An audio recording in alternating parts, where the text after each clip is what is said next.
beaucoup travaillé. Donc, mais vous avez raison, ça reste quelque chose d'exceptionnel puisque ça n'a jamais été fait. Après, ça marque aussi l'histoire. Et puis, j'espère qu'on ne se dise pas que ça va être impossible de renouveler ça.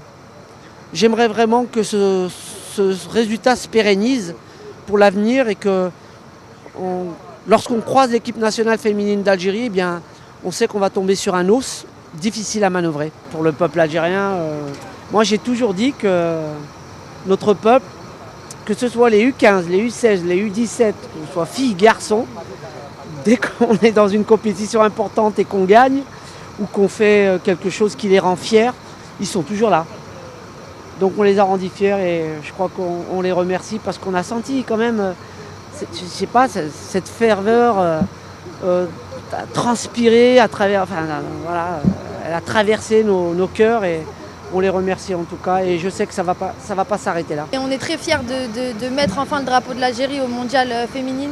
C'est la première fois, c'est important pour la fédération. D'ailleurs, on tient à remercier le président de la fédération. C'est grâce aussi à lui qu'on est arrivé là, avec tout ce qu'il a mis en place, et le président de la République, bien sûr, aussi. Et on est fiers de ramener l'Algérie en Coupe du Monde. C'est la première fois et ce ne sera pas la dernière, Inch'Allah. Et on n'ira pas là-bas pour faire de la figuration. On fera de notre mieux, on travaillera à fond pour avoir des bons résultats, Inch'Allah. Pour nous, c'est un rêve réalisé. On est allé avec beaucoup d'espoir. Et on a mis tout ce qu'il fallait depuis 3 ans, non pas seulement sur cette compétition, mais depuis les 3 ans avec le coach Farid, son staff et la fédération qui pousse derrière. Donc voilà, on revient avec une médaille, ce qui est énorme. Peut-être beaucoup de personnes n'y croyaient pas, mais nous, on y croyait depuis le début. Et c'est que le début d'une belle histoire.